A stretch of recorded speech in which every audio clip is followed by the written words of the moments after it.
PEMRA तरमीमी bill के ऊपर आज इंफॉर्मेशन मिनिस्टर मरीम औरंगजेब साहिबा ने एक धुआंधार प्रेस कॉन्फ्रेंस की। उन्होंने अपना गुस्सा निकाला ह्यूमन राइट्स की जो ऑर्गेनाइजेशन है HRCP उसके ऊपर, उन तमाम सहाफियों के ऊपर जिन्होंने कल से इसके ऊपर तनकीदी जायजा लेना शुरू किया। और इसके अलावा उन्होंने आज इसकी खूबियां गिनवाई कि इस बिल के नतीजे में क्या क्या रियायतें और क्या क्या जो प्रोटेक्शन नेट है वो सहाफियों को मिल रहा है और हम कितने नाशुक्रे हैं कि इस बिल के ऊपर हम एतराज कर रहे हैं। बहरहाल जी, आगाज उन्होंने किया ह्यूमन राइट्स वालों पे डायरेक्ट एक इल्जाम लगा दिया। उन्होंने कहा कि उन्होंने तो बिल पढ़े बगैर ही उस पर कमेंट कर दिया। तो HRCP के बारे में हमारी इंफॉर्मेशन मिनिस्टर की क्या राय है, जरा सुनिए। ह्यूमन राइट्स वालों ने इस पर स्टेटमेंट दिए, लेकिन मुझे लगता है कि उन्होंने ये बिल नहीं पढ़ा। HRCP ने बेसिकली बिल पढ़े बगैर इतनी सख्त स्टेटमेंट दे दी। असल में वो स्टेटमेंट क्या थी, क्योंकि सूट नहीं कर रही इस पूरे नैरेटिव के साथ, इसलिए वो नागवार गुजरी। HRCP कहता है कि मुजव्वजा बिल के जरिए रेगुलेटर को खबर नशर करने का किरदार दे दिया गया है। डिसइंफॉर्मेशन शिक की वजह से रेगुलेटर को खबर जारी करने का किरदार दिया गया है।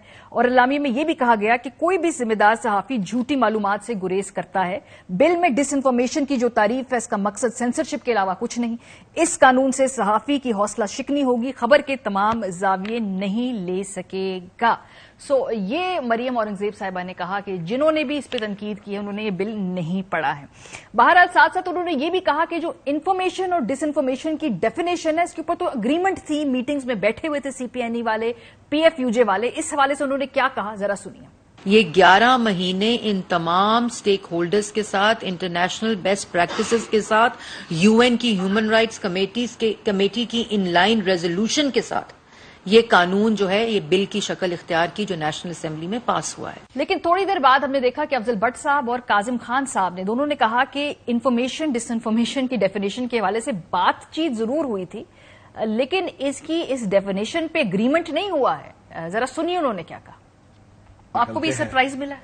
ये सरप्राइज है आपके लिए भी? जाहिर है, मैं इस डिसइंफॉर्मेशन और मिस इन्फॉर्मेशन के बारे में हमारी 4-5 मीटिंग्स हुई और कोई किसी कंक्लूजन पे हम नहीं पहुंच सके थे अभी तक। नुमाइंदगी दी गई है PBA को भी और PFJ को भी, ठीक है, लेकिन इनको राइट ऑफ वोट नहीं दिया गया कि भाई अगर फैसला एक जर्नलिस्ट की खबर के मुतल्लिक होना है, एक चैनल के पर चलने वाली खबर के मुतल्लिक होना है, तो उसमें जो रिप्रेजेंट कर रहे हैं, वर्कर को रिप्रेजेंट कर रहे हैं या टीवी चैनल को रिप्रेजेंट कर रहे हैं, उनके पास राइट ऑफ वोट भी नहीं है। मुशावरत इन्होंने की, लेकिन इनमें से अगर ये कह रही हैं कि मुशावरत के बाद हम लोग इस पे एग्री किया, तो ये बिल्कुल गलत।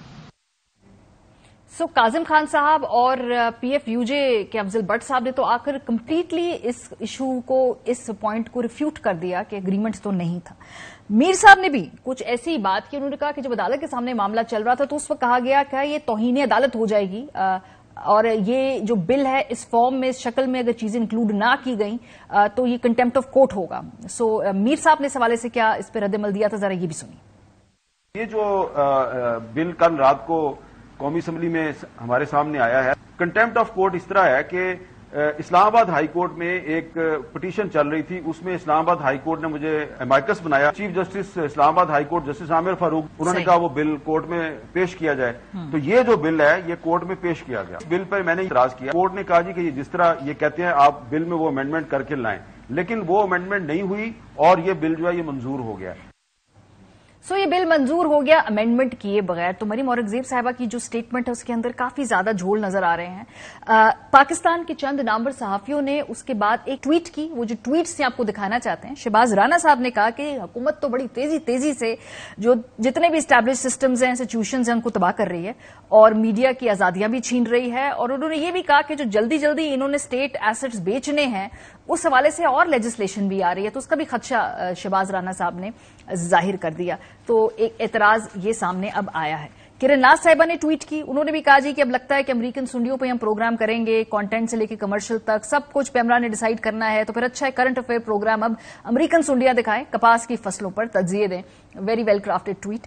सीनियर साफी एंकर पर्सन आसमा शिराजी साहिबा ने ट्वीट की। उन्होंने भी कहा कि जो पेमरा अमेंडमेंट बिल है इसमें काफी क्वेश्चनेबल क्लॉजेज हैं, जैसे कि ये वाली कि इंटेंशन या नीयत कौन डिसाइड करेगा और जो रिस्पांस है उस शख्स का जिसके हवाले से स्टोरी की जा रही है। इसका मतलब है कि वो जो स्टोरी है ना वो फाइल की जा सकती है और फिर वो मिस इन्फॉर्मेशन या डिस इन्फॉर्मेशन के दायरे में दाखिल हो जाएगी। तो सहाफी बरादरी भी اس حوالے سے اپنے جو کنسرنز ہیں وہ دکھا رہی ہے. آج جو پریس کانفرنس کی مریم صاحبہ نے, اس میں انہوں نے پراپر یہ ایک حاشیے بنا کر یہ ہم پریزنٹیشن دی, اور اس کے اندر سے کافی سارے سوالات جو ہیں وہ اٹھ رہے ہیں. ایک تو انفارمیشن اور ڈس انفارمیشن, مس انفارمیشن کی ڈیفینیشن, کہ اس کو کیسے ہم آئیڈینٹیفائی کریں گے, انٹینٹ کے بارے میں کیسے پتا چلے گا, یہ ہمیں کیسے معلوم ہوگا کہ مس انفارمیشن کی جو ڈیفینیشن ہے اس کی اپلیکیشن ٹھیک ہو, اور جب اس ڈیفینیشن پہ اگریمنٹ ہے ہی نہیں تو پھر یہ کیسا کنسنسس ہے جہاں پہ حکومت اپنے ذیلی ادارے پیمرا جو کہ ہونا چاہیے ہے انڈیپینڈنٹ, اس کے باوجود یہ قوانین امپلیمنٹ کروا دے گی. سو ڈس انفارمیشن سے مراد جو حکومت نے خبر میں لیا ہے وہ یہ ہے کہ جو قابل تصدیق نہ ہو, گمراہ کن ہو, من گھڑت ہو اور ساز باز سے تیار کردہ یا جعلی ہو. یہ ہے ڈیفینیشن ڈس انفارمیشن. ایسی خبر ڈس انفارمیشن کہلائے گی جو کسی ذاتی, سیاسی یا مالی مفاد کی خاطر کسی کو ہراساں کرنے کے لیے دی گئی ہوگی. متعلقہ شخص کا موقف یہ بغیر دی گئی خبر ڈس انفارمیشن کی تعریف میں شامل ہوگی. تو بڑے سوالات ہیں, کیونکہ موجودہ حکومت اور جو بھی حکومت ہے اس کو جو چینل پسند نہیں آتا, یہ ایک بڑا ٹرینڈ ہے, اس کو بائیکاٹ کر دیتے ہیں. تحریک انصاف نے جیو ٹیلی ویژن کا کیا ہوا تھا بائیکاٹ, وہاں پہ نمائندے نہیں بھیجتے تھے.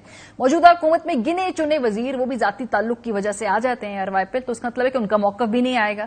سو جو حکومت میں ہوگا اس کے زیر تاب جو بھی چینل ہوگا اس کی تو آ گئی شامت, وہ تو پھر ڈس انفارمیشن کے ہی زمرے میں آئے گا. اور جس پہ تھوڑا سا تعلقات ان کے ساتھ بہتر ہیں, جس پہ ہاتھ حوالہ رکھنا ہے, ایک خدشہ ہے کہ پھر وہ مس انفارمیشن کی کلازز اس پہ لگا دی جائیں گی. تو یہ ڈسپیرٹی ہوگی, یہ ڈفرنس ہوگا جس کا خدشہ ان تمام صحافیوں کو ہونا چاہیے ہے جو کہ حکومت کے ساتھ اس وقت اچھے کارڈیل ریلیشن شپس نہیں رکھ سکتے ہیں.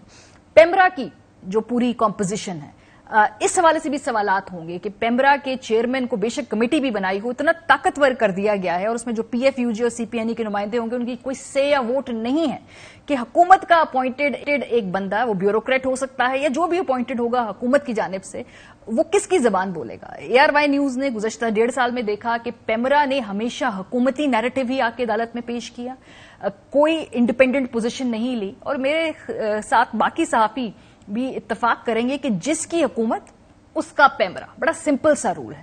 تو یہ مسئلہ بھی ہے.